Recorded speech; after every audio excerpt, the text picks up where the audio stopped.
o las ideas que lo fundamentan, y también, ¿no es cierto?, desarrollar como objetivo el que usted sea capaz de investigar problemas sociales relacionados con sus contextos y la desigualdad de género, considerando diversas perspectivas filosóficas, cuidando la rigurosidad argumentativa y proponiendo soluciones para mejorar y utilizando diferentes formas de expresión.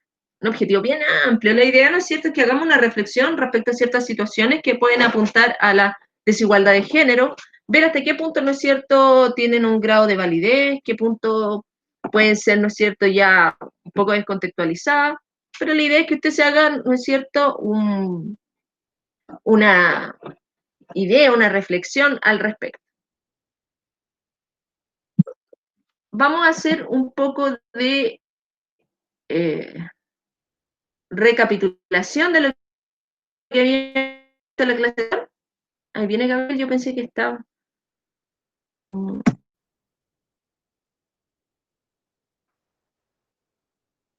Vamos a hacer un pequeño análisis de la clase anterior, recordando ciertas cosas que son fundamentales de destacar. En primer lugar, decir que el feminismo, ¿no es cierto?, no es un bloque hegemónico riguroso en el cual quepan ciertas ideas, ¿no es cierto?, y sea estrictamente esas ideas, no. El feminismo, ¿no es cierto?, ha sido un movimiento que se ha ido construyendo a partir de la historia con diferentes petitorios, con diferentes necesidades, ¿no es cierto?, a partir del mundo femenino. Específicamente lo podríamos contextualizar desde una perspectiva histórica, político-social, ¿no es cierto?, como una reivindicación de los derechos de la mujer. Eso surge, ¿no es cierto?, a partir del siglo XVIII, en la cual, ¿no es cierto?, se denomina la primera ola. Se les ha llamado olas, ¿no es cierto?, a estas fases donde se han establecido ideas, conceptos, estrategias, acciones muy diferentes, con diferentes corrientes, porque vuelvo a repetir, no es un eje, ¿no es cierto?, así como un ladrillo que sea eso y eso nada más, sino que hay diferentes aristas, y que busca, ¿no es cierto?, establecer de acuerdo a los tiempos en los cuales se insertó diferentes, o saciar diferentes necesidades políticos sociales en el mundo femenino. La tercera ola, que es la ola que nos vamos a evocar un poquito más ahora para entender como su dinámica de movimiento político-social, es la que busca establecer, ¿no es cierto?, transformaciones de las relaciones entre los hombres y las mujeres. Es este tipo de feminismo, ¿no es cierto?, que hablábamos la clase anterior, que ya no se queda solamente con el establecer aspectos sociales dentro de una sociedad, una mujer, sino que busca establecer cambios de relaciones ya al interior, ¿no es cierto?, de la vida de las personas. Es decir, el feminismo cuando se mete al interior de la casa porque quiere cambiar ciertas estructuras de comportamiento educacionales que vienen dadas por la familia. Decíamos también que esta es una crítica, la tercera ola, a una visión androcéntrica de la sociedad en la cual solamente se construían roles a partir de lo que decía el hombre. Y esa era una postura que había establecido una filósofa francesa, que era Simone de Beauvoir. A partir de la Segunda Guerra Mundial en adelante, ¿no es cierto?, empieza ella a gestar esta reflexión en la cual establece que el ser mujer no es algo con que yo nazca, sino que es algo que se construye, ¿no es cierto?, que es algo, volvíamos nuevamente a lo que se establecía como algo cultural. Entonces, si tuviéramos que resumir en aspectos históricos, podríamos decir que la primera ola del feminismo, de nuevo me corrige el computador, reivindica, espérame, segundo por favor, reivindica los derechos civiles de las mujeres.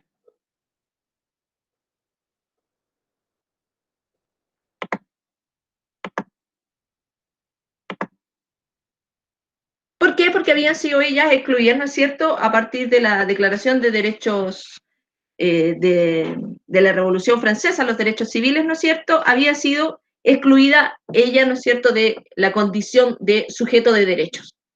Frente a eso, ¿no es cierto?, apareció una mujer que era como la caudilla, podríamos llamarla de alguna manera, que pregonaba el establecer para las mujeres también esos derechos, que era Olympe de Gouges. Me cuesta mucho aceptar las personas de este computador.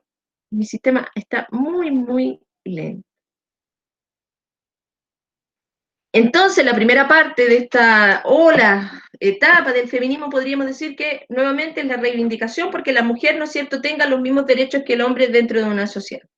La segunda ola, ya más tardía, ¿no es cierto?, a partir del 1820 más o menos, surge en Estados Unidos con dos mujeres importantes, que son Lucrecia Mott y Katie Station, que ellas buscan, ¿no es cierto?, lo que se denomina sufragismo, que la mujer tenga injerencia en decisiones políticas, que hasta el momento había sido marginada, a pesar de que se le reconocían un poquito más de derechos que en etapas anteriores de la historia. Ellas, ¿no es cierto?, se caracterizaban por ser mujeres que habían estado en contra de la esclavitud, ¿no es cierto?, y habían tomado esa bandera de lucha en una primera instancia. Sin embargo, al ver que existía como otro tipo de esclavitud respecto a la mujer y al comportamiento que debía seguir, agarran esta bandera de lucha que es muy importante, ¿no es cierto?, que es buscar establecer eh, que las mujeres tengan la posibilidad de votar y así puedan construir también una sociedad que sea más igualitaria. Preguntas hasta acá.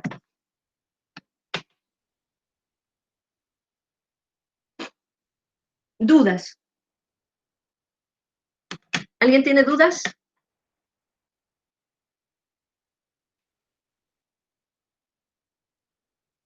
Buenos días, Diego, ¿cómo está?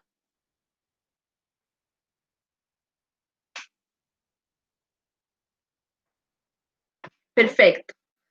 Diego, si me puede escuchar, tengo acá en la plataforma, ¿no es cierto?, que me tiene pendiente la evaluación que hicimos de derechos humanos, donde había que ver un video respecto a el fenómeno social de Venezuela. Entonces, la idea, Diego, al igual que el Christian Club, es que inmediatamente te pongas a trabajar en eso para que lo logre entregar, ojalá el día de hoy. Así que le voy a pedir que se salga de la clase, así como lo sacan, se va a biblioteca de su casa y se pone a hacer esta tarea si es que puede, ¿ya? Porque estoy viendo que nos quedan muy pocas clases y no quiero que se me atrasen más los estudiantes y que estén a última hora, que me queden evaluaciones pendientes, porque frente a eso, obviamente, ustedes van a bajar notas nada más. Sí, ya la terminé, pero me falta traspasarla al computador. Ah, ya, entonces lo puede hacer después o se quiere salir de la clase y hacerlo ahora. Usted decide. Es su decisión. Pero la idea es que me la entregues hoy día. Tengo hartos chicos pendientes, haciendo una entre paréntesis. Su compañera Danisa Campos existe, pero ella es de tercero plan común, pues. No está en el electivo, nada de ella, ni sé. ¿Ustedes han tenido algún contacto con ella? Danisa Campos.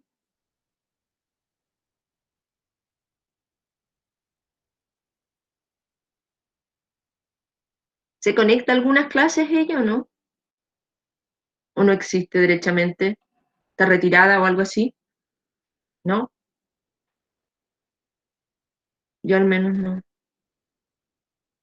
Es que no se une nunca. Ah, perfecto. Ya es un tema entonces como general.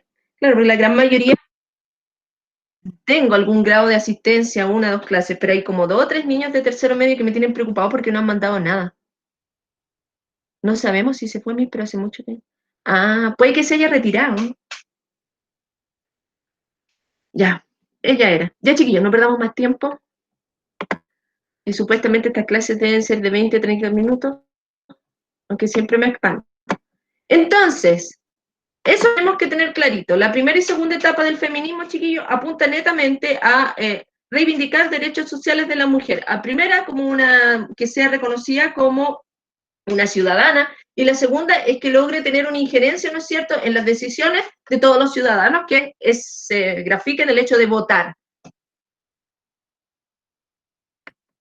La tercera etapa, esto lo vimos, ¿no es cierto?, así textual, como está acá, y es la etapa, ¿no es cierto?, que cobra mayor relevancia, que es la que está primando hasta el día de hoy, a pesar de que han habido como diferentes variantes, y se las voy a mostrar más adelante, es que en la tercera etapa ya, que parte, ¿no es cierto?, con esta autora francesa, que era Simone de Beauvoir, se establece, ¿no es cierto?, que existe un código, ¿no es cierto?, que viene dado, podríamos decir, como por la cultura, a partir de diferentes roles que se le imprimen a la mujer, pero que no vienen dados desde la subjetividad de la mujer, de este hecho de ser mujer como tal, sino que vienen dados por una cultura masculina que ella denomina androcentrismo.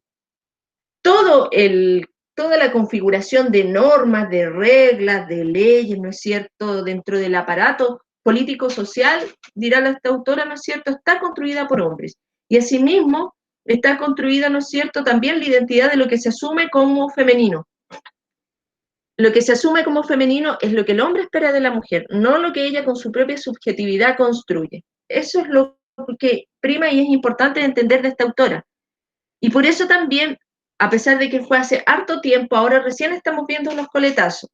Generalmente cuando se impone una idea a la sociedad, pasa harto tiempo hasta que esa idea como semilla nazca o se haga planta. Hay algunas ideas que surgen más rápidamente, otras más lentas, pero como que esta idea del feminismo más cultural y radical, podríamos decir, se ha demorado y hasta ahora recién estamos viendo como ciertos frutos. ¿Qué es lo que se intenta hacer con esta nueva ola, no es cierto? Es romper el status quo femenino imperante y reasignar roles femeninos a las mujeres, ¿no es cierto?, desde su propia subjetividad. Decíamos que la última etapa del feminismo acogía a todas las mujeres que en cierta medida se habían sentido como rechazadas y discriminadas. Por eso se incluían las mujeres que eran trans, las mujeres que eran negras, las mujeres que se sentían como con complejos con su cuerpo, etc. Por eso ahí adjunté, por ejemplo, dos imágenes que en cierta medida reflejan un poco esto de romper como estereotipos propiamente establecidos por una masculinidad llamada androcentrismo. Por ejemplo, el hecho de depilarse, que para cierta etapa de la mujer era como tan necesario, porque ese era el canon, o ese era el rol, o ese era, podríamos decir, el estereotipo de la mujer atractiva. Hoy por hoy no es algo que sea propiamente relevante para ciertas mujeres, ¿no es cierto? Porque dicen que esos parámetros obedecen, ¿no es cierto?, justamente a esta construcción que hacían los hombres de cómo debía ser la mujer. Espero que se entienda. Yo saqué unas fotos ahí suaves, pero si uno busca en internet te das cuenta que hay mujeres que no se depilan nada, que tienen las piernas completamente llenas de pelo, etc. Y acá pusimos también la mujer como lo otro de lo masculino, no posee una condición de subjetividad validada por sí misma, lo que les decía recién. Esta como construcción político-social que entiende el discurso feminista más radical como androcentrismo, entiende que la mujer, vuelvo a repetir, no se ha construido a sí misma por sí misma de su subjetividad, sino dada por lo otro que construye esta sociedad androcéntrica. Por eso se tienen que buscar esa identidad, ¿no es cierto?, subjetiva, rompiendo estos roles establecidos. Si la belleza era determinada por ciertas condiciones de ese momento, lo tenemos que romper, echar abajo y presentar otra forma. En el fondo, estamos echando abajo una cosa, un estereotipo, y estamos construyendo otro, creo yo. Esta imagen de acá, ¿la conocían ustedes? Oh, me salí. Esa imagen de abajo donde sale la nueva portada de Calvin Klein. Esa es muy actual, ¿eh? La puedo haber visto hace unos 2, 3 meses atrás, a lo más. ¿La habían visto ustedes, esa imagen?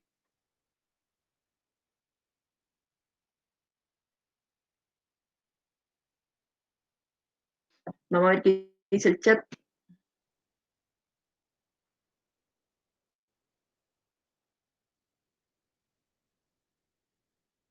Creo que no me dicen. Bueno, no recuerdo el nombre de la señorita, o señora, no sé lo que será ya a esta altura.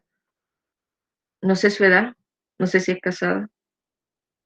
Pero ella es una mujer trans, que además se declaraba como lesbiana, ¿no es cierto?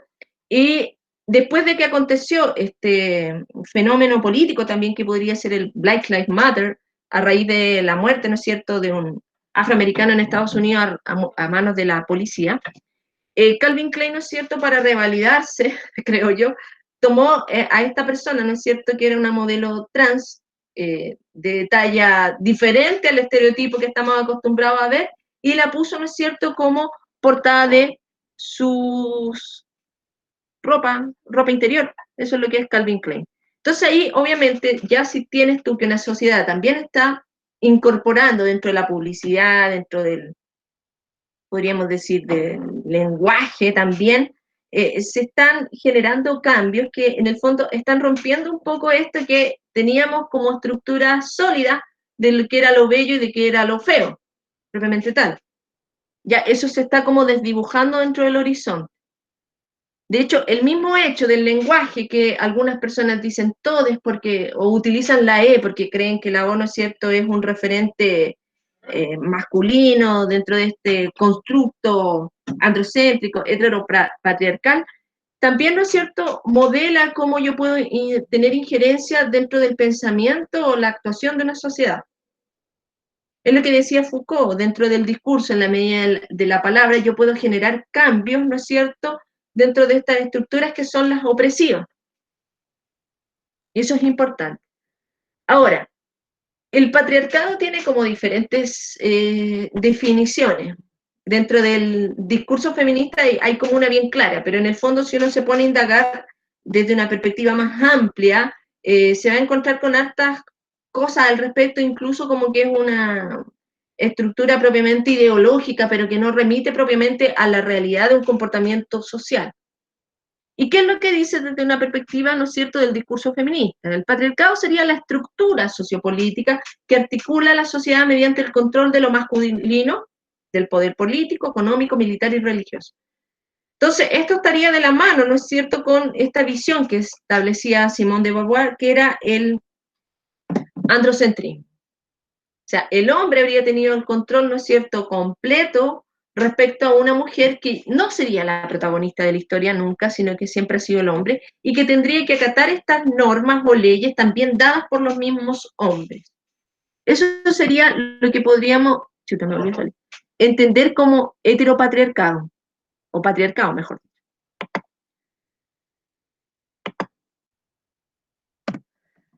Ahora, ¿cómo se estructura eso? ¿O dónde se ve eso, ese tipo de discurso en un tipo de feminismo más que en otro? Como les explicaba en un principio, el feminismo no es un bloque hegemónico donde aparezcan ciertas ideas como un manifiesto en el cual todas las mujeres que se determinan feministas lo siguen, no. Existen diferentes tipos.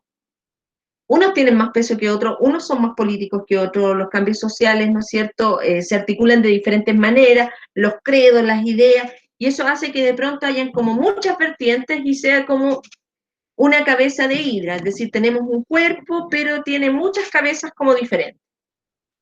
Y así, por ejemplo, nos encontramos con el feminismo liberal, que se lo expliqué en la clase anterior, que consistía, ¿no es cierto?, en establecer derecho de oportunidad y derecho de igualdad a nivel social, ¿no es cierto?, y establecido por ley. Que nadie sea, ¿no es cierto?, que tenga mayor propensión, ¿no es cierto?, a encontrar un trabajo, que no haya esa discriminación arbitraria por el mero hecho de ser mujer, etc. El feminismo cultural señala, ¿no es cierto?, que no puede haber igualdad porque hay hombres y mujeres, porque los hombres y mujeres son diferentes, hay que mejorar la tolerancia y la diversidad. Es decir, que la mujer, ¿no es cierto?, logre incorporarse a ciertas aristas que muchas veces han sido solamente campos de hombres, y que los hombres también pueden incorporarse en campos que siempre han sido como socialmente establecidos para las mujeres. Pensemos en carreras, por ejemplo, muchas veces uno ve ciertas carreras donde predominan mayormente mujeres o otras carreras donde predominan mayormente hombres. Ahí hay una cuestión que tiene que ver con aptitudes, pero también con lo cultural. Y el feminismo radical, que yo creo que es en cierta parte el que tiene mayor fuerza, porque es más activista, ¿no es cierto? El debate no pasa por si hay una diferencia, una igualdad, sino que tiende a establecer, ¿no es cierto?, o buscar destruir estas relaciones de poder que se establecían, les decía yo, al interior del hogar propiamente tal, donde la mujer vuelve a repetir esta condición sumisa que podía tener en un aspecto social en una primera instancia. Y aquí es donde aparece esta visión, ¿no es cierto?, dentro del discurso feminista del patriarcado. Se busca, ¿no es cierto?, abolir con todos estos estereotipos de mujer que la ponen solamente como un objeto. El feminismo marxista, que también se lo alcancé a mencionar en la clase anterior, es el que establece, ¿no es cierto?, o ve que el sistema propiamente económico, que es el capitalista, ¿no es cierto?, ha insertado ciertos códigos de conducta que reproducen, ¿no es cierto?, esta visión patriarcal, que reproducen, ¿no es cierto?, esta condición de la mujer como objeto, que la han objetualizado. Por ende, hay que abolir ese sistema, destruirlo, ¿no es cierto? Porque ese sistema genera, ¿no es cierto?, o vuelve a reproducir estas desigualdades. Recuerden que Marx decía, ¿no es cierto?, que el sistema capitalista reproducía esta desigualdad o esta opresión de una clase sobre otra, de los burgueses sobre el proletariado. Con esta visión marxista de la sociedad aparece algo similar. Es como que el hombre, a través de esta sociedad capitalista, ¿no es cierto?, toma el papel del burgués y somete a la mujer, que sería como el proletariado dentro de la sociedad, por decirlo de alguna manera, para que se entienda. Es decir, una como casta por sobre la otra, oprimiendo a la otra. En el fondo eso es un poco el discurso. Feminismo más posmoderno, ¿no es cierto? Que dice acá, el problema son las diferencias de género, hay que superar y reconstruir estas ideas y no tener que cargar con etiquetas de sexo, género, orientación sexual, ¿no es cierto? Es buscar una apertura mucho más amplia que no me defina netamente por una etiqueta propiamente biológica, como lo conversamos una vez en clase cuando vimos la tolerancia. ¿Qué puedo decir? ¿Qué puedo no decir? Cuando se censuró a J.K. Rowling, por ejemplo, cuando ella dijo que las mujeres eran las que menstruaban. Y muchas mujeres del ala del transexualismo se opusieron, ¿no es cierto? Hicieron crítica y a ella la bajaron del editorial y casi trabajo. ¿Cuál es el punto? ¿Qué es lo que se permite? Y finalmente, este feminismo interseccional, que reconozco que no lo conocía, pero dice que la opresión a la mujer no viene solo desde el género, sino que desde múltiples ejes como la clase, la etnia, la sexualidad, la discapacidad, etc. Es decir, podríamos establecer que es como el que reúne todas las otras, ¿no es cierto? Porque pasan por diferentes ejes, como que son varias líneas que pasan solamente por un punto. Eso es propiamente, ¿no es cierto?, ciertas variantes más reconocidas del feminismo. Yo les decía que existen, por ejemplo, estas cosas que aparecen inverosímiles, y les hablé en la clase también anterior del feminismo gordo, por ejemplo, la gordofobia, que es también, ¿no es cierto?, el no aceptar el cuerpo justamente porque el cuerpo ha sido objeto, ¿no es cierto?, de adulación desde cierta perspectiva, como un cuerpo que tiene que ser curvilíneo, voluptuoso, qué sé yo, sano, y frente a eso la gordura no aparecería, ¿no es cierto?, en la misma condición de igualdad. ¿Y qué quiere hacer esta gente, no es cierto? Romper con esos estereotipos estéticos propiamente tal, de qué es lo apetecible y de lo que no. Ahora, el feminismo radical también se conoce como radfem. Y en el fondo, vuelvo a repetir, aquí se ven como varias formas de comportamiento que uno ve de pronto en las marchas. Que es importante que entendamos un poco cuál es como la forma o el sustrato que tienen de base. Por ejemplo, cuando yo veo en paredes o gente que anda con estas consignas de muerte al macho, ahí dice muerte al macho porque ahí está la letra E, ¿no es cierto? Que, como les decía recién, busca incorporar una nueva forma de comprensión de la realidad a través de la palabra, pero en el fondo muerte al macho. Lo que se trata de establecer es justamente lo que les decía recién, en esta forma de feminismo, buscar romper con esta estructura podríamos decir, político-social, donde el patriarcado, este macho alfa, este hombre, ¿no es cierto?, poderoso, que tiene todas las posibilidades de surgir y de hacer, tiene que ser demolido. Tiene que haber una nueva construcción, una nueva forma de estructurar la visión de la masculinidad. Y eso se llama deconstruir la masculinidad, y que viene dada por todos estos filósofos deconstruccionistas franceses. Tiene que ver también con la deconstrucción de la sexualidad, que ya no se establezca que propiamente, por ejemplo, los hombres son los que nacen con pene y las mujeres con vagina. La nueva ideología de género, por ejemplo, la teoría queer y todos estos discursos que van a esas como estructuras, buscan establecer que los hombres y las mujeres, ¿no es cierto?, no necesariamente son los que vienen determinados biológicamente, sino que pasa por cómo yo construyo una identidad. Estoy deconstruyendo para construir otra forma, o deconstruir otra forma. Y esta parte de acá, que yo creo que ustedes habían visto esa foto, pero que sí, nuevamente me salí, es las formas que se establecen para determinarlo como, o como para mencionarlo como el post-porno, que es como estructuras, ¿no es cierto? Y puede que suene gracioso y que ustedes lo asocien a otra cosa, pero efectivamente está dado. lo pornográfico, ¿no es cierto? La pornografía apela a un tipo de mujer objeto que satisface a un hombre, hacia grandes rasgos, ¿no es cierto? Entonces, este post-porno que viene enmarcado en una conducta, ¿no es cierto? O que viene definido por un feminismo más bien radical, busca establecer otro tipo de mujer. Y ahí empiezan como a indagar en todo lo que tiene que ver la arista sexual, ciertas autoras, bien compleja y bien, en cierta medida, difícil de entender. La lectura que vamos a hacer, que va a ser de tarea, lo vamos a hacer sobre eso para que ustedes profundicen un poco más y no se los dé yo todo en clase. Dudas al respecto. Pero eso es un poquito lo que es la configuración del feminismo. El feminismo radical, por ejemplo, muchas veces establece asambleas en universidades, en colegios donde los hombres no están permitidos, por ejemplo. Se de casos incluso en colegios donde no se les deja entrar, ¿no? Y eso podríamos decir es una discriminación arbitraria, per se, podría ser. Chiquillos, dudas sobre esto. No les voy a preguntar si están de acuerdo o no están de acuerdo, porque eso lo vamos a remitir en la tarea. Preguntas sobre esto. ¿Se entiende el fenómeno, cómo ha ido evolucionando? Que podemos decir que algo bien como amplio. No podríamos decir que lo podemos definir de una sola manera. Ustedes vieron, tiene muchas aristas y es bastante como complejo. Sin embargo, en la sociedad chilena yo creo que está pesando más bien que una postura liberal u otra, lo que es más bien de características radicales. Preguntas. O terminamos la clase acá, que ya son las 1:08, 1:07 realmente.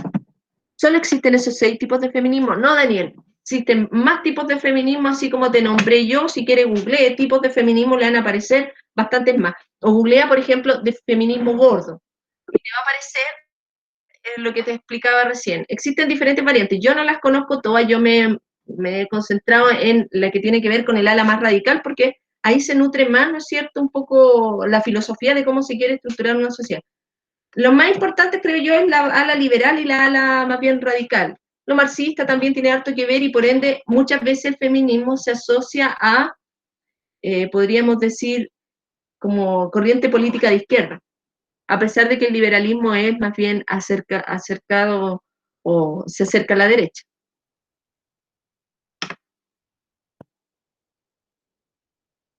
¿Más dudas? ¿Sin complejos, sin miedos?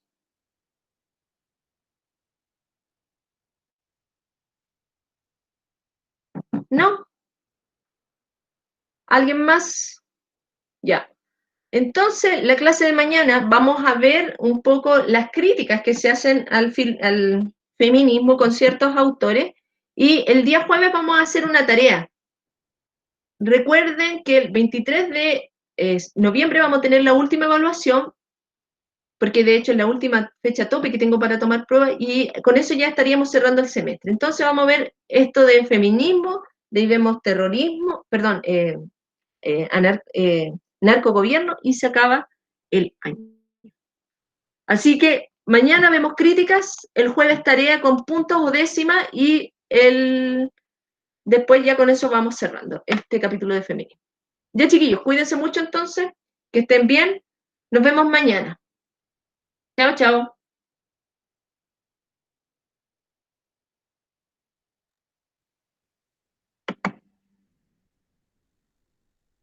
Chao Daniel, cuídate.